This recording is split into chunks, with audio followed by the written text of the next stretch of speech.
The MMA Guru, where did you come up with this character? I'm not in a character. I think I'm just a bit weird. I never said I was in a wheelchair once.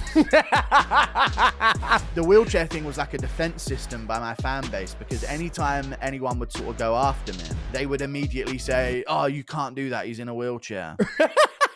True or false that there have been some legal papers sent your way via Ian Garry or no? I don't know how official they are, but there's definitely been some legal conversation that's been had. If you don't answer the phone calls or read the messages, then they can't really sue you.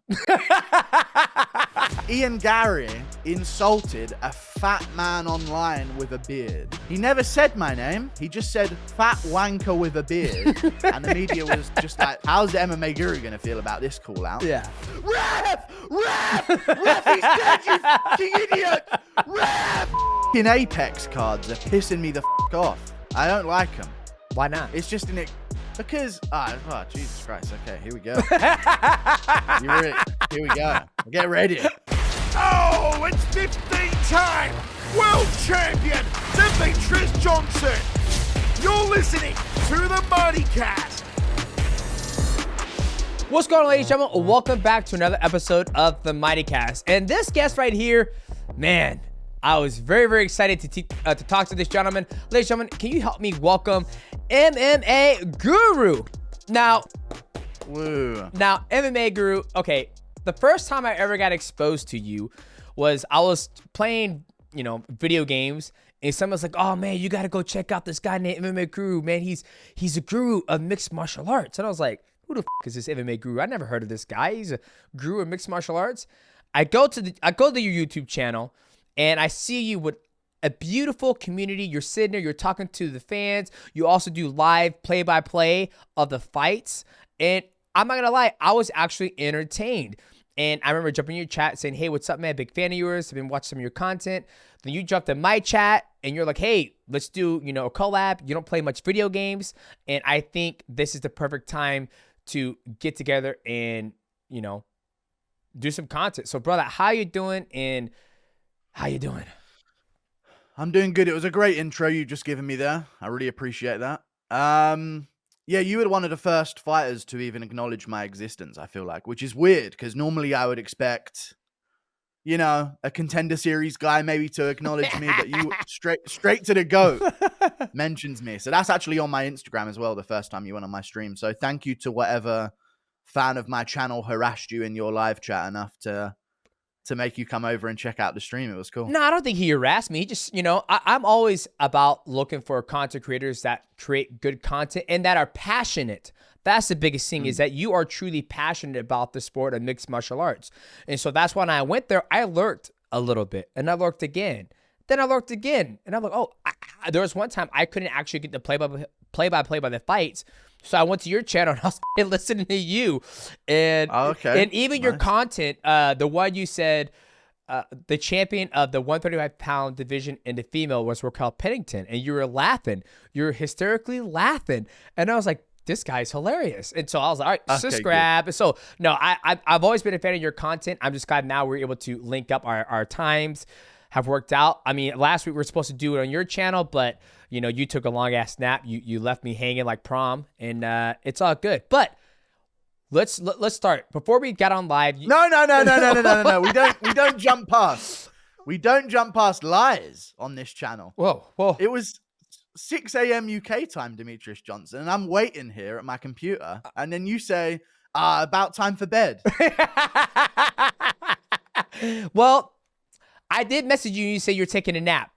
Let me get on my motherfucking phone. You said, I got to take a nap. And I was like, okay, he's going to take a nap. Let me see. Let me see. You finally said it to me. It's 5 a.m. this side of the pond. I don't have WhatsApp to use. What I'm saying, no pressure though, bud. And then we're going to DMs immediately. On yes, this. sir. Okay. I'm a man of truth. No lies here. I'm gonna power nap and be back in a few hours. I saw that I wanted you to message me there. I'll text you when I'm free today. Enjoy the nap.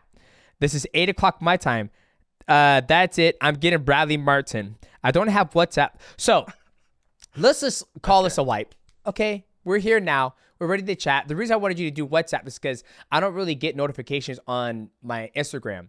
But WhatsApp, it's like a text message, right? So you should download it. It's super easy. And if you have Wi-Fi, it's free. So download WhatsApp. Okay, sure. We'll exchange I'll numbers. use WhatsApp. Okay. I'll give you my number, Demetrious Johnson. Yes, okay. yes. I got very good Jesus numbers. Christ. Yes. All right. What got you into covering this sport?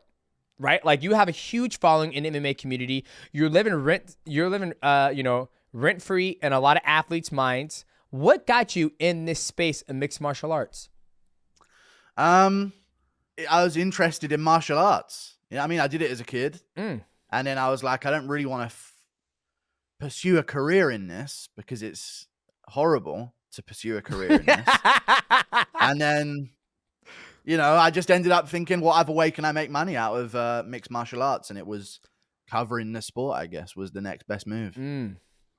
I didn't really have great dreams of being a world champion or anything, but there was a moment where I was emotional and that's it. I'm going to fucking go on a run and get to the UFC. And it lasted about 6 months and then I stopped doing it. You're probably making more money than half the athletes on the damn roster, to be honest with you. So good for you, because you could do this till the day you die. Right? I mean, there's always... Or until the day I'm irrelevant, I guess. Well... It'll be about 2 years, and maybe, who knows? We'll be good. No. You got a strong community, man. And your community is always going to keep on growing.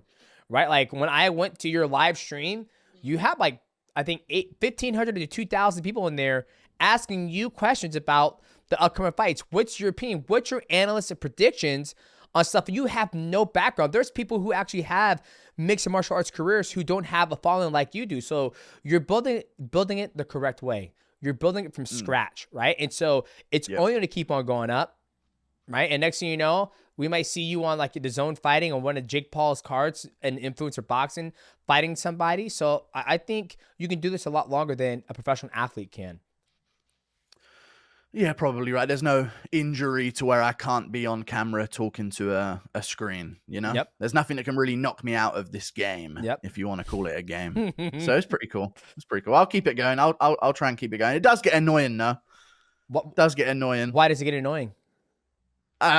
Wait until 5 a.m. to see if Dana's going to announce UFC 300 every night. It's tough on the sleep schedule, I'll be honest. But, I'm adjusting to it, I'm accepting this as life. Did you ever get annoyed at the timing of the fan base rallying around you?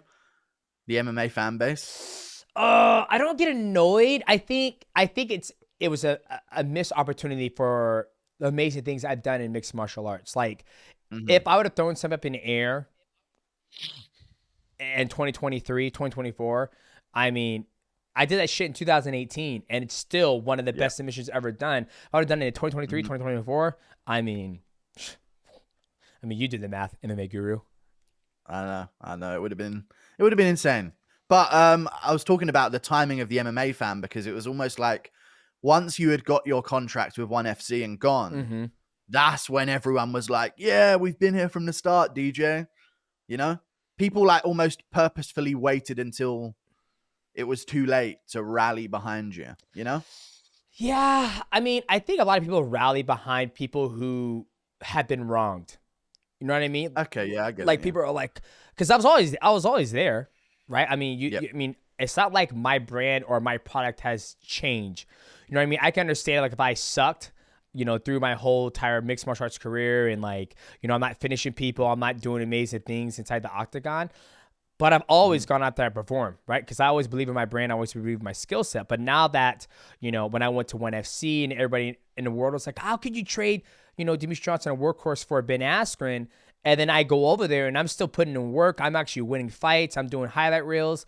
And then you have Ben Askren. He gets banned to the Shadow Realm by Jorge Masvidal. They're like, and then he gets Jake Paul. He gets Jake Paul. Everybody's like, what the hell were they thinking? But it is what it is. I'm happy that fans, my star kind of rise as I left one of the biggest promotions in the world. Yeah. And of course, the documentaries made about the man the UFC erased, that helped your stock quite a bit. I saw they went viral. But yeah, the Ben Askren trade is always seen as one of the biggest fumbles of all time. That ONE FC got you, the UFC got Ben Askren, but it's not Ben Askren that the UFC got. Exactly. It's Ben Askren getting KO'd. Yes. Is what the UFC got. That's what spawned everything. Then you get Masvidal, then Diaz, Then Edwards' name is built, and then Usman gets to defend against Masvidal. It's like there was a chain reaction of people getting their ass beat until it was until it was worth something to the UFC, you know? Yeah, absolutely. I mean, if you go back and listen to Dana White's, interviews about me, is that I don't generate enough pay-per-views. The flyweight division isn't exciting. With that trade, like you said, they were able to get Ben Askren and basically getting this lamb that chirps on Twitter. And with the lamb and the slaughtering of the lamb brought way more eyeballs than I probably could ever have, right? You get the resurrection of Jorge, Usman, just the list just goes on. I'm sure they got the return on investment, but as a return of investment as quality of a fighter between me and Ben Askren, no, there is no way they could have actually, got the return on investment on that. If that makes sense. Yeah. If Askren would have succeeded, unless he would have somehow got the Khabib fight that he was pushing for, then maybe there would have been a payoff. But at the end of the day, they've now got Pantoja as champion, so I don't think they won in the end, in a way.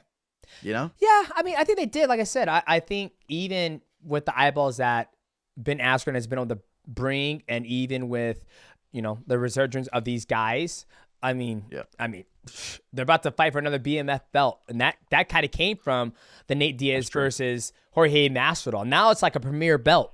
You know what I mean? So only the baddest of the baddest. You have to be hand selected to fight for that belt instead of the UFC or any belt, one championship, PFL, whatever it may be. You have to just win, 4 fights, be popular, and, talk shit, and you get a title shot. So it's a little bit different. So I think at the end of the day, I think both companies won. One championship got me, one of the best fighters in the world, and they got Ben Askren. So I think it was a W for both guys. When DJ told me, hey, I want to have MMA Guru on, there was one thing that I really wanted to ask about, because you see it a lot in the comments. So before you went to South Africa and we saw you in person, a lot of people, all the comments say, is MMA Guru in a wheelchair? Like, what is it?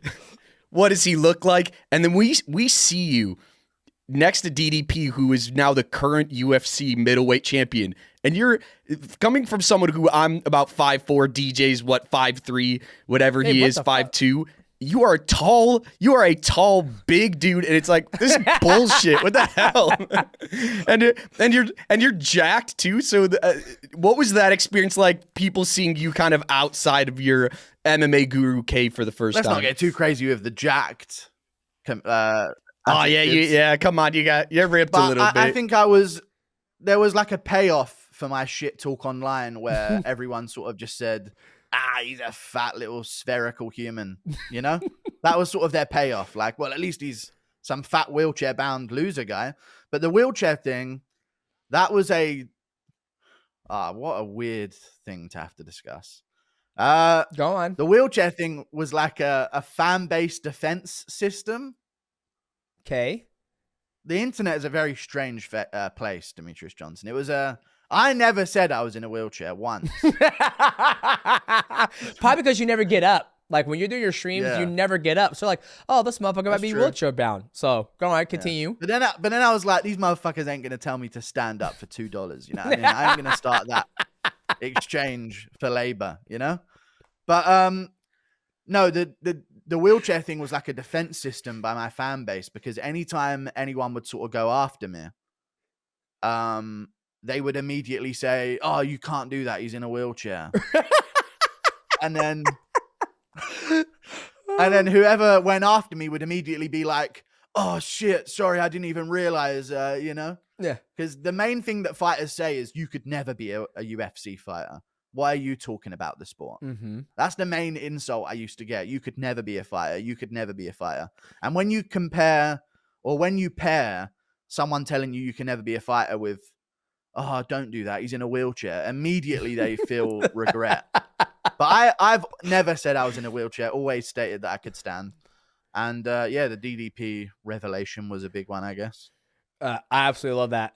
Jesus Christ. That is not representative of how I look next to DDP, though. Yeah. No. I don't know what the camera angle was doing. I'm literally about 2-3 inches taller than him. I'm not that much bigger.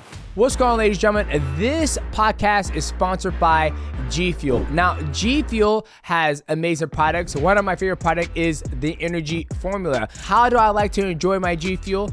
I'll tell you how I like to enjoy it. I like to take my energy formula GFUEL when I am going to the gym to start throwing some iron around. Now, GFUEL comes in a lot of delicious flavors. Right here, we have the Sage Mode, which is Naruto Shippuden. And then we also have another flavor, which is their Blue Ice. Very delicious. And then finally, one of their peak performance, or one of their best selling products, which is the Clickbait GFUEL. Now, if you guys want to take your energy level in the gym to a whole new level, go to gfuel.com. Make sure you use my promo code MIGHTY. That will save you 20% on your complete order. And if you can, try out the Mega Man Blueberry Slushy. It's absolutely amazing. It's my favorite flavor, also in the cans. Thank you to GFUEL for sponsoring this video. Get yourself some GFUEL and get fueled. Well, it's funny that your community, which you have built, like we were talking about at the very beginning of the show, you have built this community that they're looking out for you. And you see this picture, you're taller than DDP. You're actually, it looks like you're bigger than DDP. So good on you for not being bound to a wheelchair and have a community to get your back. And yeah, like, how tall are you? Like 6'7"? No, I'm like I'd say I'm a tall 6'3". I think You're 6'3"? Yeah. Jeez. I'm not that tall. 6'3" and the gorgeous hair you have, like that's like, fuck, good for you, man. And you got a beard to go with it, Michael. Working on the tan. Yeah, you got a long way to go there, my friend. But hey, yeah, I know. You'll get there. You'll get there. My body repels it. Repels sun badly. It's the ginger in me, Hey, you're a day walker, so that's a good thing. That's true. That's true. All right, the MMA Guru. Where did you come up with this character? Right, because a lot of stuff that gets you, people love your honesty, but I feel like you're in character. When I was talking to the producer, he goes, I want him in character when we're having this conversation. Where do you get this character from? Like, where did you manifest it from? I'm not in a character. I think I'm just a bit weird. I don't know. I amp it up a bit. Don't get me wrong. I do amp it up a bit now and then. Like, I'm not really screaming and laughing fanatically at Raquel Pennington being champion. I know you mentioned you saw that before, but I don't know. I just love MMA, man. I just really enjoy it. It's all I have, to be honest with you. Do you have sad? That's not, but there you go. It's not sad. Hey, it keeps you happy, and you've been able to monetize it, right? And you've been able to make a name for yourself, which I think is going to keep on getting bigger and bigger. So I don't think it's sad at all. I think it's great. I think your passion for the sport is something that this sport needs, as there's so many fecal fans out there that they'll change coat, and a drop of a dime, where you're always going to be passionate about the sport itself. Yeah, that's true. That's true. I like the sport. I don't know. It's just, I'm really into it, really into the sport. Like, I pay attention to everything that goes on. Like, I didn't think I'd ever be at the point where I'm looking at regional companies to be like, who's going to be next? Like, there's always something I want next from the sport. Since I have been doing it, I guess, for a living now, my love of it has dipped a little bit than when I was just a pure fan. But that's bound to happen, Yeah. So, okay, so let's get into you covering it. So what, out of name two, let's do top three. Who are your top three favorite careers you have covered that you're blown away by them? If, you're just like, oh, this guy's absolutely amazing. Like, this is the chosen one. Okay, the chosen one. I don't know. What would you call it? I don't know. I don't know. No one's the chosen one in MMA, it feels like, man. Every time there's a chosen one, they get fucking brutally finished. It's such a sad sport. That's just how that's what you have to come to terms with as an MMA fan. Yeah. Likeability is the worst base for MMA, I feel like. What careers have I really enjoyed? Like, to cover on your channel, like when you're covering it, like it gets you excited, right? Obviously, you love, like for me, I love covering Charles Oliveira. Like, Yep. Truly enjoy it. Like, he always comes, he brings it. I'm excited for Conor when he comes back. You know, we just had Dustin. I'm a big fan of him.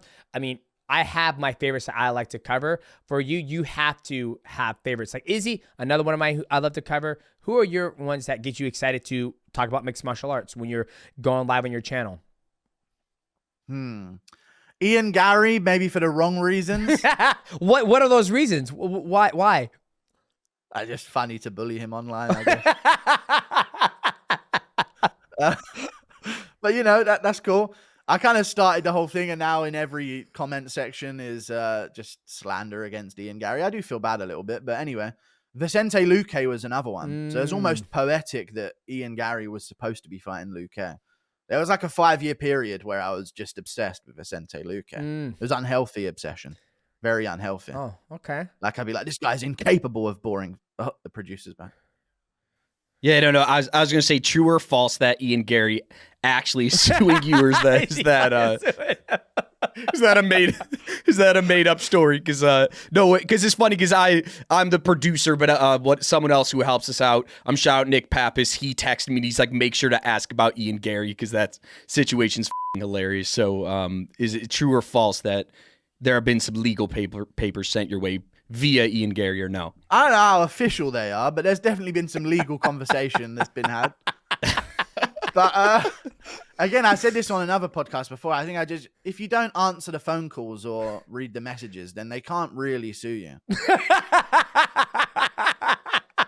You know?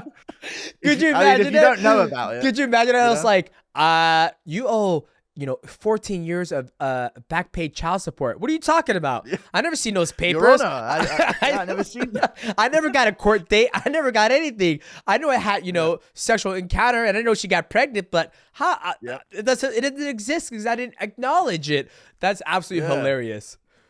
There might be a way around it. I don't know. Hopefully they just disappear. Hopefully Ian Garry and his family calm down. Let's just everyone calm down and grow up a bit. I think is what we need to start doing a little bit here. But it's all good. I'm sure it'll be all right. But yeah, the Ian Garry situation was heated. Very heated.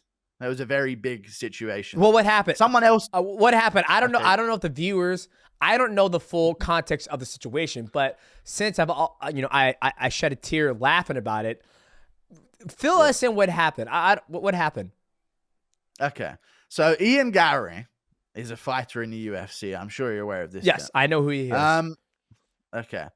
So there was this channel called, and when I acknowledge him for starting it, I'm throwing him under the bus. But if I don't acknowledge him, then I'm taking all the glory. There's a channel called, and it's such an interesting name for a channel. Red Pill MMA is the name of his channel. And he uncovered this interesting information about Ian Garry's wife-to-be. Okay. Let's just say. And I sort of was just like, that's interesting. Not going to make a whole video about it. But then Ian Garry insulted a fat man online with a beard. I think he said a fat wanker, to be honest with you. I think that's the quote. Okay. Some fat wanker with a beard after I'd made a video on this. But I hadn't gone full force yet. I just made a video being like, dude, this guy's wife's a bit weird. Yeah. Basically is what I said. And then after he said some fat wanker with a beard online, all of the MMA media went, Ian Garry's called out the MMA Guru. Okay. He never said my name, never said my channel name. He just said fat wanker with a beard. And the media was just like, how's the MMA Guru going to feel about this call out? Yeah.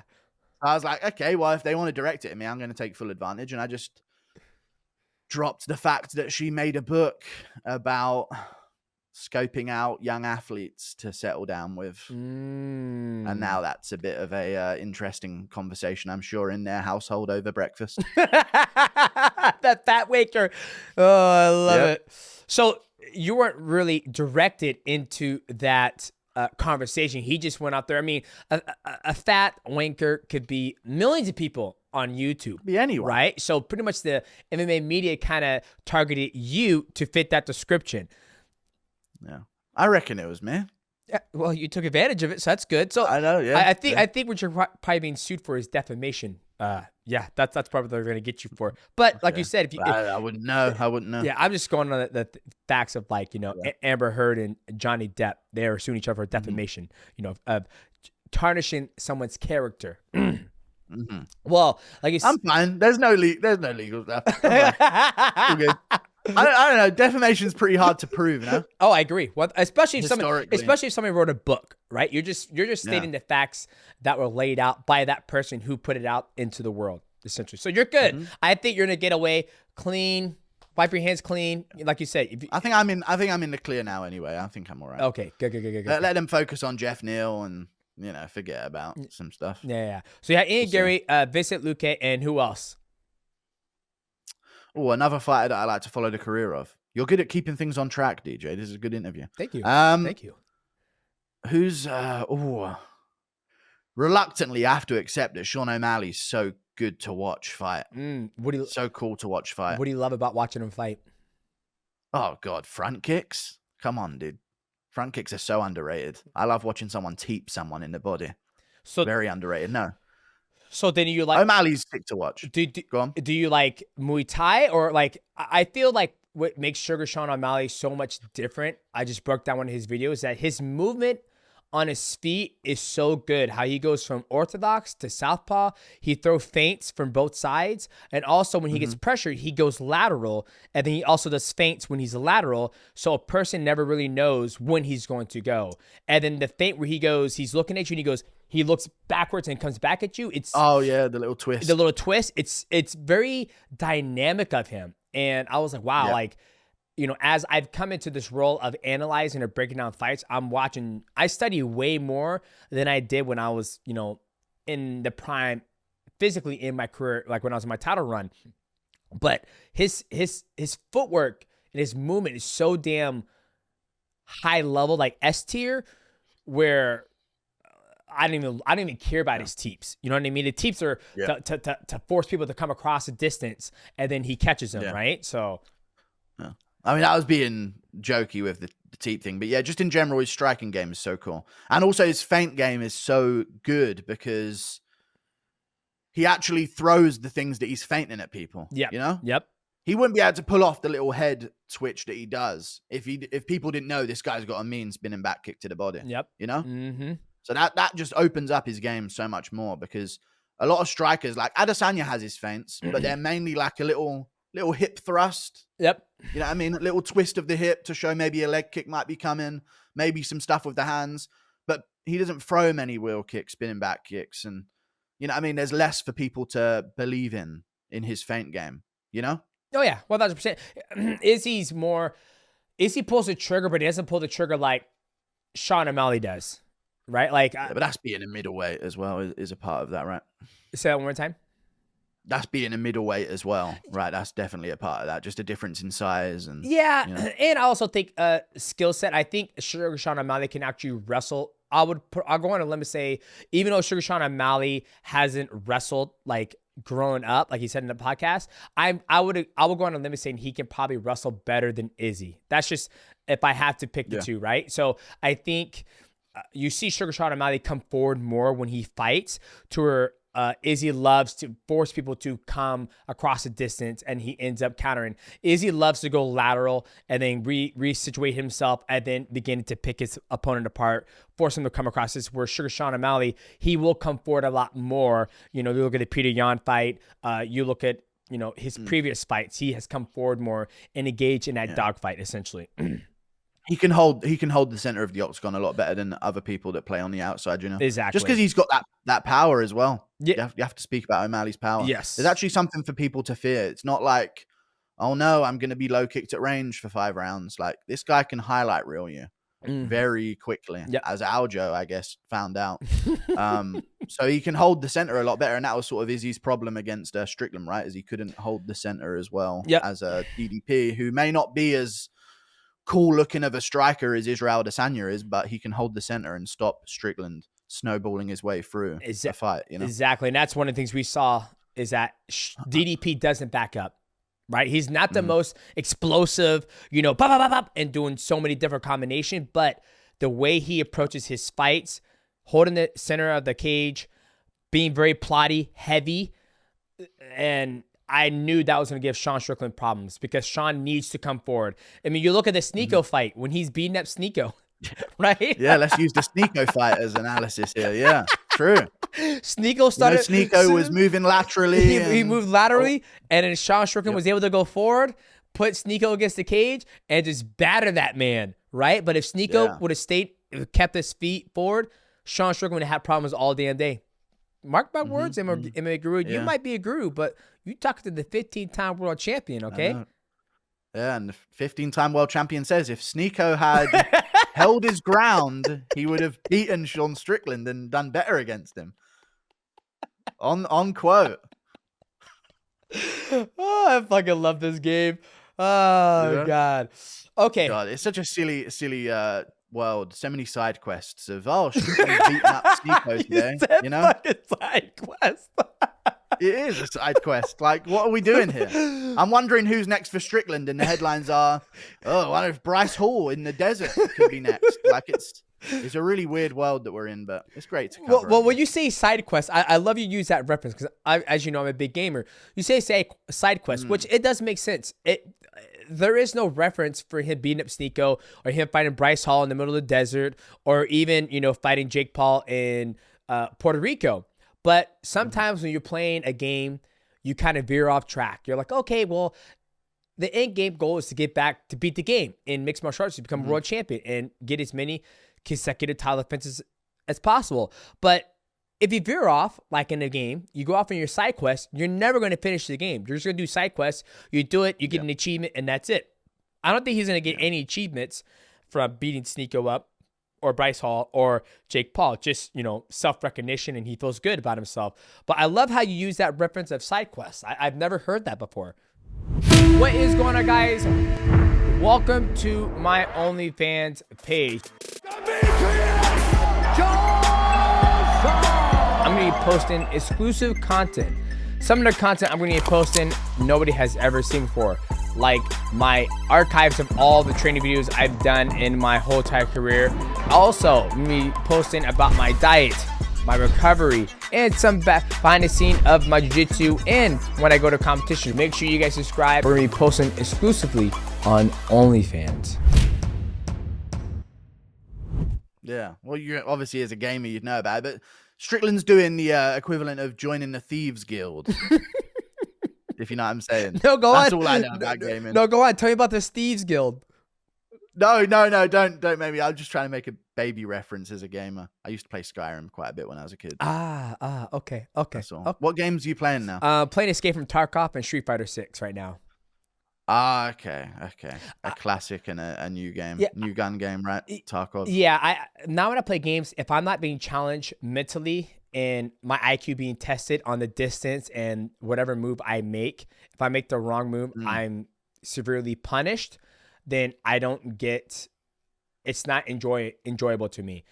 And so those are only two games right now on the market that, if I fuck up, like I try to play Street Fighter one day intoxicated and I just got hammered. And I sent it to my coach. He goes, don't ever do that again. You're just going to destroy your MR, which is your ranking at master level. So those are two games I play. Yeah, I get it. Yeah, esports kind of had a cool guy moment, when people first started learning about it, there were the gamers. It sort of died down a little bit now. I don't know. I feel like gaming's kind of died down a little bit in general, right? 1,000%. It comes in waves of ebbs and flow, right? I mean, even in mixed martial arts, there's a point in time when, Michael, the producer, he was kind of, I was worried about him. He goes, this is such bullshit. There's nothing to cover. Blah, blah, blah, blah, blah, blah, blah, blah, blah. Oh, man, what we're going to do? And I'm like, don't worry about it, dog. We got street beef. We got, 3v1s. We got the influence of fighting. Like, do you just cover, like, professional, or do you do all types of form of fighting? I try and keep it, like, I could have made a video on Sneako getting beaten up by Strickland. Like, I could have gone off in that tangent, but I don't know. I try and keep it somewhat professional on the channel, which is crazy for me to say because I've got videos like hottest women's MMA fighter tier lists and shit like this. So I say I keep it professional, but I keep it very MMA related. I wouldn't do a street beefs video. Why not? But that stuff's amazing. It is amazing. I've actually watched your breakdowns of street beefs. What do you think of them? You think they're good?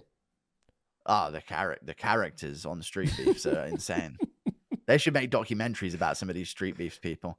I love my favorite thing about Street Beefs is the energy they have before the fight begins. Like they're literally superheroes about to go to obliterate their opponent, and then the fight begins and the energy immediately shifts to, oh no. I think you're probably referencing Death Sentence when he was like, I'm about to end this fight in 5 seconds. Oh, yeah. And then he was like, and flew across the scene and tried to beat up Homeboy's back. Immediately ends up in a bad position. No, I like Street Beefs though. I reckon I would cover it, but those sort of things, people on my stream, they tell me to look up this and I'll give my reaction to it. So there's a lot of clipping culture in my channel for streams. Gotcha. Of other things that they might want me to discuss. Gotcha. No, and talking about clipping things, I think DJ would agree the all-time, and you can tell me if I'm wrong, the all-time viral MMA Guru clip, the Bobby Green knockout.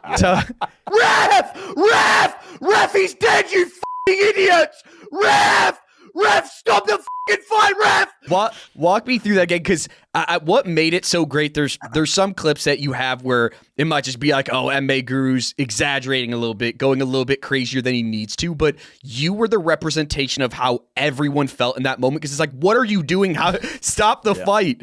What was that moment like for you, and then did you expect the reaction after of how viral it went? Well, it's like, I didn't expect the virality of it, but yeah, that definitely needed to be stopped a little bit sooner, maybe. I don't know. I've screamed at a lot of late stoppages, though, but I think that one was one where people are going to be looking up people's reaction to the stoppage, and my channel just so happened to have the reaction uploaded.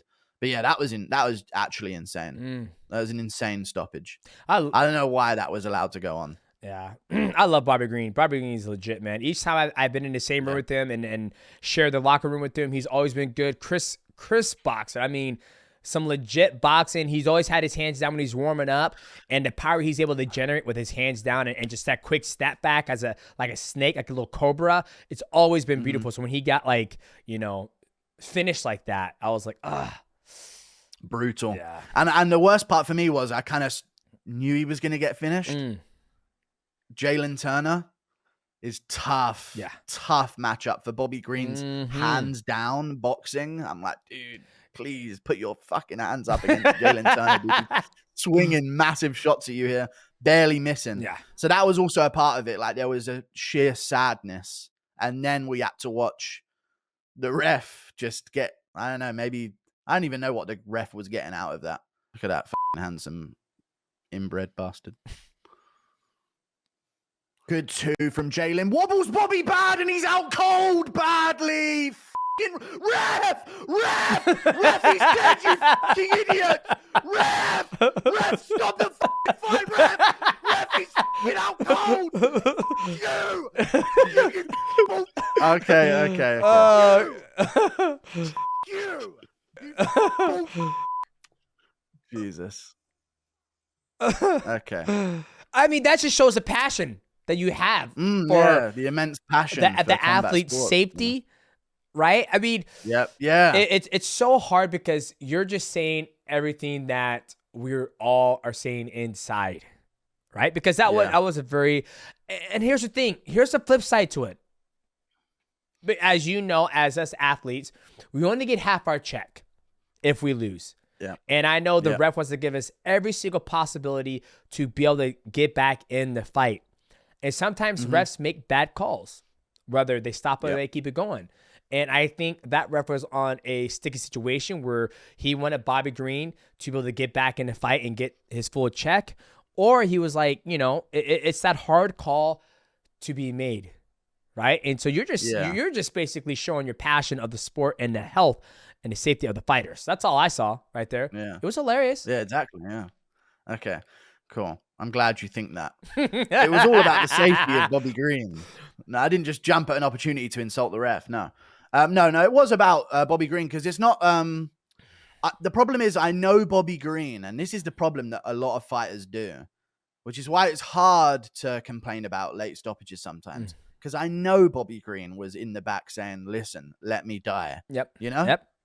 Certain fighters will plead with the ref, hey, you see me out of there, you let me die before you step in there. Like, it's kind of a tricky situation for the ref because he knows he's going to get an earful from these fighters if he does stop it early. But that one was, come on, that one was way too late, dude. Jalen's got the back mounted, like he's mounted on the back, flat out, hips to the, like there's no way for, even if Bobby was conscious, that is almost an inescapable position after being rocked. You know what I mean? Yeah, absolutely. No, like, you're absolutely right. Yeah, it was a awful situation, but that's one of my viral moments, I guess. I've had a few viral situations that sort of helped my channel grow a little bit, I guess. Hey, I love it. You know what's interesting? I was at the gym and I was lifting weights. I want to get your piece on this. I didn't talk to anybody about this. So usually you have 3 judges who score the fight, right? And then sometimes the 3 judges watch a fight that we all watch, and the scorecards get read, and we're like, what fight were they watching? Like, how are you scoring this? Like the DDP versus Sean Strickland fight. Everybody was like, oh, we had Sean Strickland. No, I had DDP. Oh, the takedowns on counters, anything, da-da-da. What do you think if the ref was a judge? Where because you think about it, he's the one in there. He's seeing the shots that land. Granted, he's also trying to keep the safety of the fighters, good. But he's the one who's front and center. He's looking at the fight. You know, who knows? There could be one ref who's fucking playing Galaga at the fight's boring, right? But this guy is watching the fight the whole entire time. I was like, man, why don't they have the ref be like maybe the deciding factor? Right, like let's say it's a draw. I don't know how we can spin it, but I think he should have more say so because one, the ref has actually probably fought. Herb Dean has more fighting experience than all the judges around who are judging that we know. Goddard has fought as well, right? And I know that. He's followed sport, multiple rules. He's traveled around the world. Typically, where the Las Vegas Commission, they only judge the fights there. They're not in Japan. They're not in Thailand. They're not in, the Philippines, to where Herb Dean, he is. How do you feel about if the ref had a scorecard? He was like, guys, like, no, this guy clearly won, right? Like, how do you feel about that? I don't mind the idea of it. It would be a little bit of a shit show. It isn't already. It isn't already. Yeah, I know. But still, it would add an extra amount of shit to that show.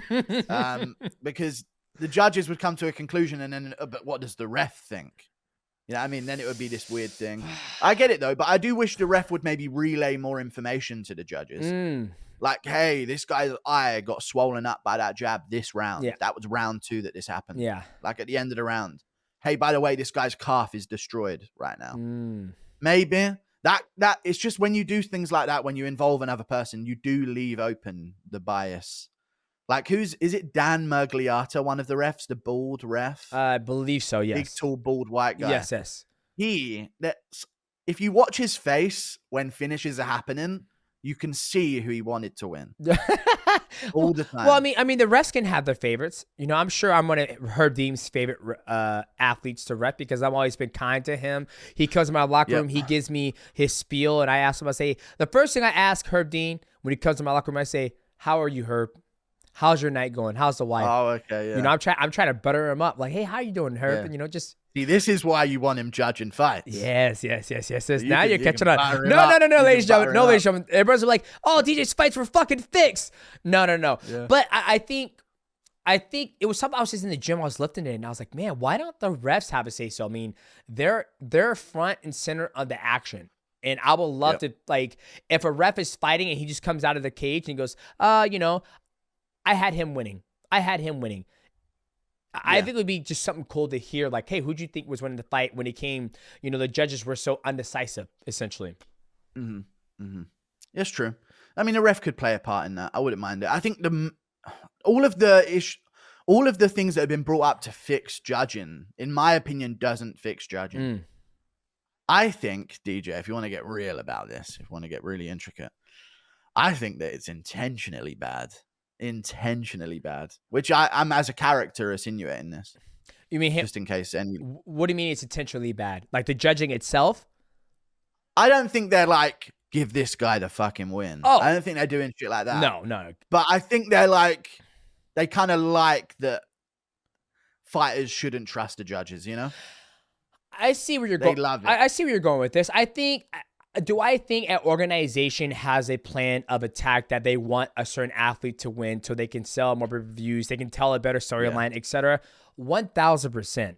You look at WWE, right? Like, could you imagine when Conor knocked out, Jose Aldo? I was there live. When he knocked him out, it just elevated the sport to a different level. And let's flip the script. Let's say Jose Aldo knocked out Conor McGregor. It would have elevated the sport, but not to the echelon that Conor McGregor elevated. Then you ask me why? Well, because Conor McGregor is a big, big, beautiful character. People gravitate to that, right? So I think, when these when the matchmakers put fights together and they kind of lay out a plan of attack. It's like Sugar Sean O'Malley. It's like we have a guy who has a huge following. He's very colorful. He does things different. He's got a great following. If we can have this guy win, it's going to produce way more, right? So it's the Paddy Pimblett approach right now, right? That's the modern example of it. Exactly, right? So I think, but I don't think the judges are steered in a certain way, but I do believe the executives in the back end, even for my producer, he was like, oh man, if this guy wins, it's going to be hot, da-da-da-da. But in the day, we just want to be able to cover the best stories and the best fights. When I'm able to do that and I get behind the athletes, like the Ilia Topuria versus Alex Volkanovski, like that fight, it's absolutely beautiful, even though I'm dating this, but it's a fight that I am always going to be excited about. Those two athletes, I'm always going to be excited about when they fight because they're so well-rounded. Mm-hmm. Such sick fights. Yeah. Such sick fights. Yes. But what we were saying about the judging and having the refs having to say so or whatnot, and then the UFC wanting certain people to win. Yeah. The bad judges' decisions when everyone's like, what happened there? they always benefit the UFC. Yeah. Typically they do. Maybe that's just they're the star. The crowd are making more noise when they throw shots compared to when the opponent. Maybe that is what the bottom line is. But I just don't think the UFC are ever going to take that move to. No, I was checking my camera and see how much more battery I have left. Okay. You're good, baby. I thought you were coming out the screen there for a second. You got scared, didn't you? Yeah, I did. Terrified.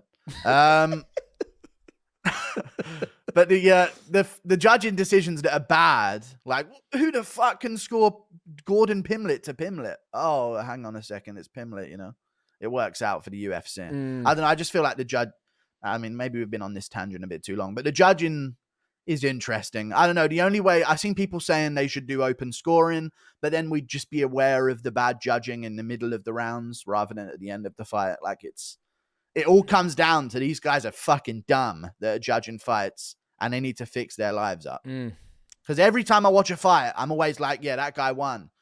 There's never really been a fight where I've scored it to someone who would have been considered a robbery if they would have gotten the decision. I feel like the fan base are usually in agreement, and it's almost just the judges that are saying, no, millions of people, we will decide that Pimblett has won. Yeah, gotcha. It's kind of a weird one. Yeah, it's a weird situation, right? And that was just something I was just thinking about to the gym there. I was like, oh, what if they added the ref in there? Okay, we got a couple more minutes left. I'm going to give you the floor. You can ask me anything you want, right? Because how this all started is that you want me to come on your channel.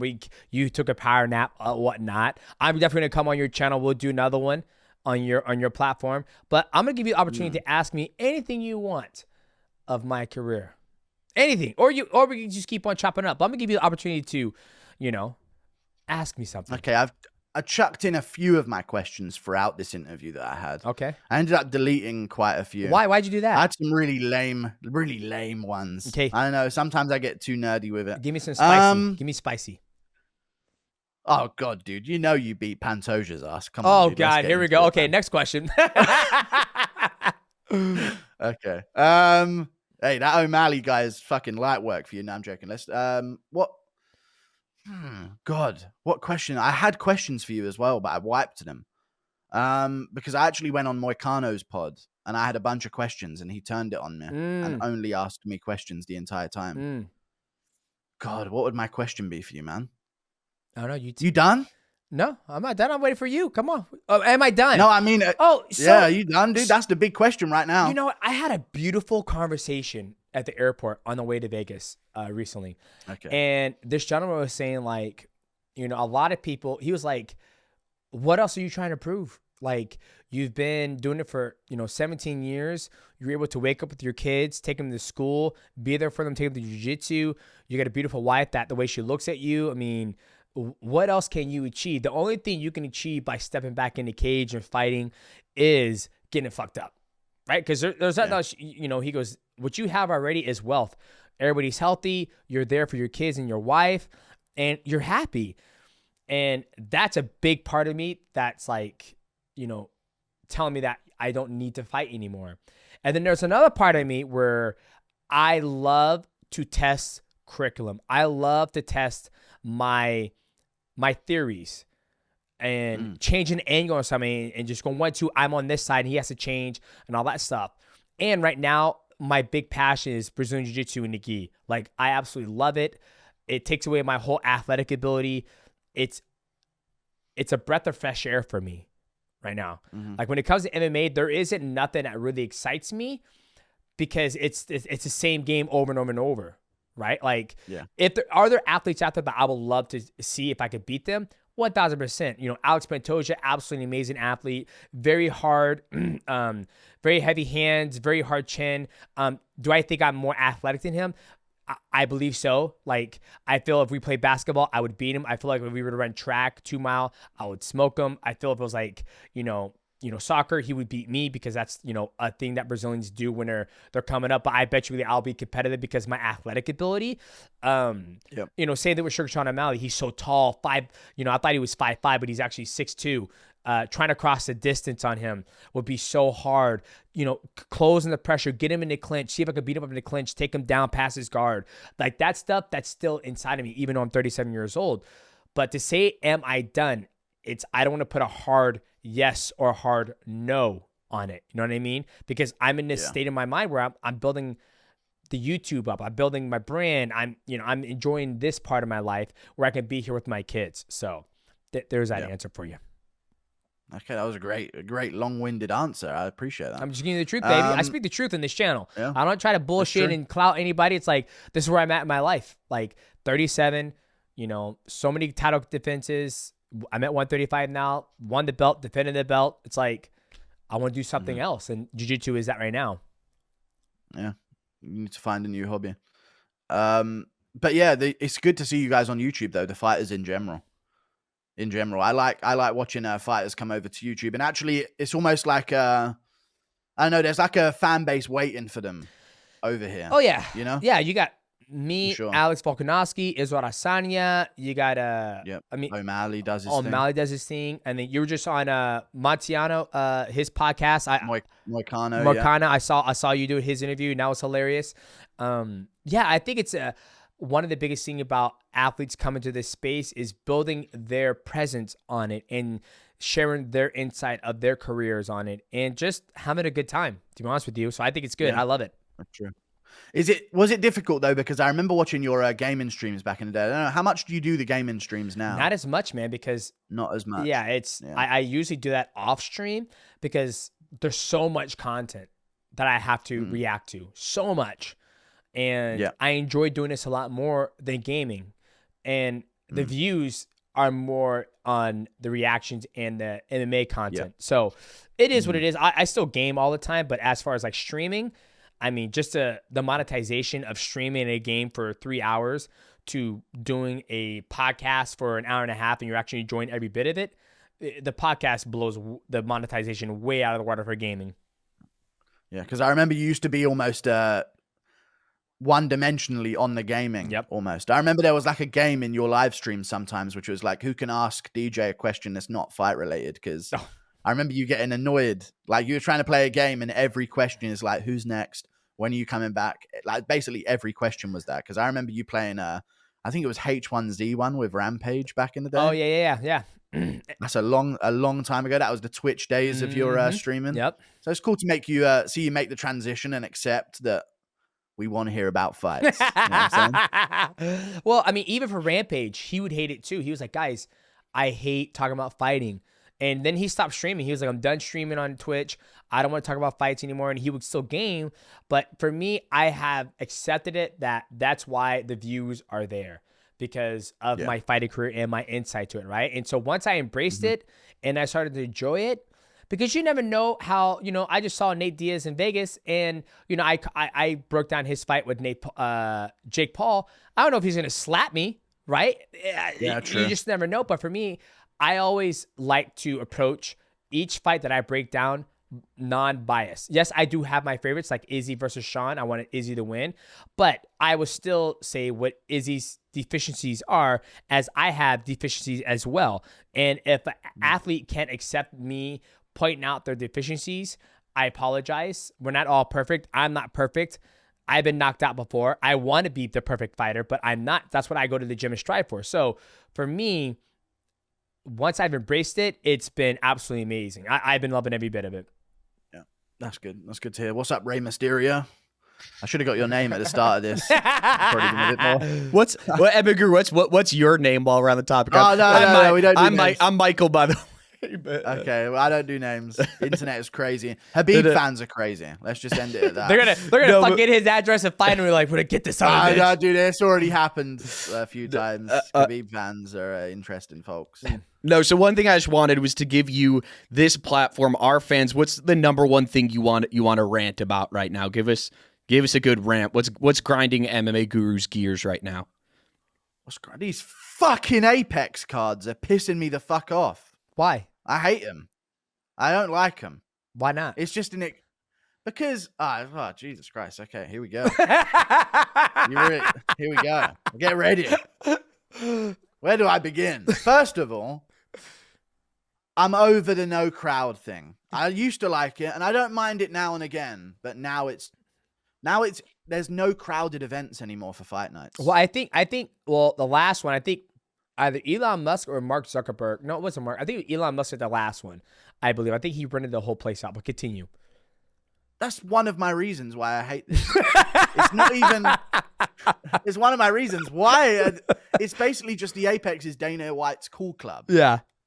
Where you just go to the crowd, and instead of fans being in the crowd, it's, Mackenzie Dern's here again. You know what I mean? It's just a NFL player, an actor, an Elon Musk inventor, I guess, or a Twitter owner. They all get into the arena, and there's no fans there. The atmosphere is getting kind of dull. They're using it as an excuse where they don't have to sell out an arena, so they can put Hermansson versus Pyfer and not much else on a card. So it's kind of like when they had crowded fight night events, there was pressure on the UFC to be like, we got to sell out an arena. This isn't just about televising an event. We can't have an empty arena. So they would focus more on giving us the best cards. But now it's just like, fuck it, dude. We own the place. We don't have to rent out the venue. We don't have to sell out a crowd. Let's just fucking shit together Hermansson Pyfer and a small card underneath it. Like, I don't mind it because there's more cards now, but I would rather 3 less cards a year and some more crowded fight night events. Gotcha. So you rather have them, like, instead of just throwing them together, you rather actually put some care and effort into the card being stacked instead of doing an Apex, do it, just not a local convention center. Well, shit, it's probably bigger than Apex Center. But I can see where you're coming from, because my father-in-law, he went to the Apex fights, and he goes, man, it was absolutely amazing. I loved every bit of it. It was like hand and foot. But maybe for the viewer's experience at home, you're just like, they're at the Apex. COVID's been over for, 5 years now. Why are you guys still there? And I also think it limits the fighter when it comes to having a really fun fight and having personality. Yeah. There's something about a crowd. I don't know. I have this opinion that the majority of the human population aren't really there. So I think there's something about a crowd roaring for a fighter. Oh, yeah. Or a crowd getting amped up where there's almost like a subconscious, for casual fans, they'll see that someone's getting a loud roar. And they'll be like, oh, this guy's the guy, I guess, right? And it helps build names. Moicano's interview should not have been in the Apex, for fuck's sake. Yeah. No, I'll agree with you 1,000%. I fought in an empty arena. It was very intimate. It was very interesting. You can hear the feet slide. You can hear the kicks land. Or when I kick someone, you can hear it land. And then I Or fought, even in the clinch. and then when you're in the clinch, yeah. And then when I fought in a live crowd, like it was dead.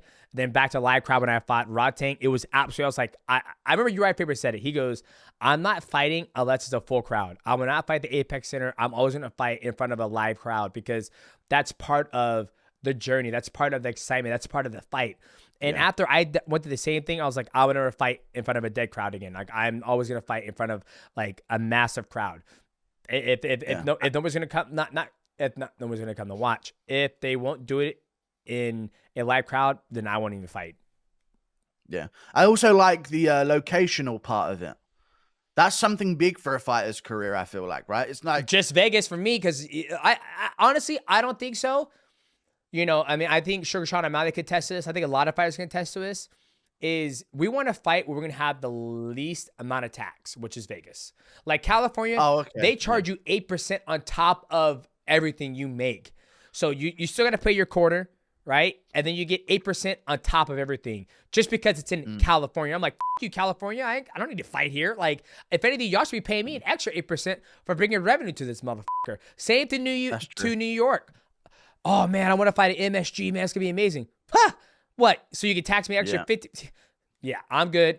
You can have that stuff. So for me, I'll always fight in Vegas. I would choose it over anything. You can get food anytime. You can watch a show. The entertainment is amazing. The weather's great. It's the fight capital of the world. And then there's the PI there for the fighters. The PI is there for the fighters. And then you also have the billboards where it's your face is painted on it. Vegas tops everywhere. Just because when you fight, you get your full check. You don't have some asshole in the back taking 8% off the top who did nothing to contribute to the event. So go off. I might get a little, a little hate from different places around the world, but it's the truth. Like, why do you tell me why you get 8% just because we're coming to your arena? Tell me. Yeah. Doesn't make any sense. It should be a benefit for them to be at the arena, right? Exactly. Where it's like, I'm not coming. I was like, they say, hey, we want to fight. I was like, send my black ass to Vegas every single time. I don't care. If I want to visit a place, I'll visit a place. Sorry, that's a little mighty rant, not MMA Guru rant. Yeah. So maybe honestly, the Vegas fighters always going to Vegas. Maybe that'll make these other places change their minds on. No, they won't. The way they won't. No. But you don't think so? No, fuck no. They're making money off it. They're making money off it. Where's the fight? I'm thinking maybe people get paid more to go elsewhere if they really can't get fighters to go outside of Vegas. I mean, but that's from a. Okay, go on. I mean, I'd be shocked. I'll be very shocked if they did that, but I don't think that it's ever going to happen because that shit's happened when I was fighting in 2013, and it's still happening in 2024. So they've had 11 years to rectify that, and they have no interest in doing that. I know. Okay, but in my opinion, I know the fighters. Loud and clear, DJ. You love the idea of Vegas. You damn right. Yeah. But for fans, I don't know. I'm from Europe. Sport is built on home and away, in my opinion. And with the Vegas thing, you're good. Keep with going. The Vegas thing, that's good. That's good. You're a little cut out for me, so I go from normal to right at the screen. I don't see you creep forward, by the way. That's why it's a bit of a jump scare. Either way, it removes the home and away. There's no guys coming in to someone else's hometown to fight them in the main event. Like, there's none of that anymore. There's no locational promotion from the UFC anymore, if you know what I'm saying. Yep. Which I don't mind, but it does take from it. Yeah, no, no, absolutely. I remember when I fought John Moraga in Seattle, I'm the hometown guy, and when I armbarred him, the whole arena erupted. And then, so, no, I can feel that. And I think... depending on where the UFC goes or any organization, not just the UFC, Bellator, One Championship, they want to go to where their market is going to be the best and they're going to see the best return on investment. Like Miami, that's going to be popping. Yeah. New York, Miami's going to be huge. New York, popping. Vegas, they have the Apex Center. They have T-Mobile Arena. When they used to hold their fights in Mandalay Bay, MGM and all that stuff, they would put the fighters in the hotel. They would do the press conference there. And when they would go to the arena, they would have to pay Mandalay Bay to be able to host that card in that arena, essentially. So I think that's why you see a lot more UFC Apex events because they own it. It's like I just cut like a huge cost, as you say, a huge overhead that they don't have to worry about anymore. So I understand what you mean. Yeah, I get how it benefits the UFC and the fighters, but at the same time, fucking shut up and give the fans what they want. You know? We need, because before the pandemic, they were in Prague, Czech Republic, and then they would do a fight night, Warsaw, or they were thinking of going to Oslo. I feel like all of those ideas of them going around the world now Just stop. Yeah. are kaput. Now it's just like Vegas for Zhang Wei Li and Zhao Nan was an original plan. You know? Yeah. I mean, you did. They've removed hometown building of names, which is kind of hard for them to get names now because now you've got. Did you see the Canadian pay-per-view? I'm sure you did. Dricus du Plessis, Sean Strickland. Yeah, I saw. Yeah. And the whole. Yeah, and they had all of. Yeah, all of Canada lost. Yeah, that would have been way better for Canadians if they had built them up on like a fight night. Vancouver I hope that's in Canada. Yes, it is. Vancouver or Toronto or one of these fight night cards to build them up in front of their hometown. But instead, you've got all of these like unranked guys finding their way high up on the prelims on the main card just because it's in Canada, and then it massively backfired on the Canadian soy boys. Yeah, that makes sense. I understand that.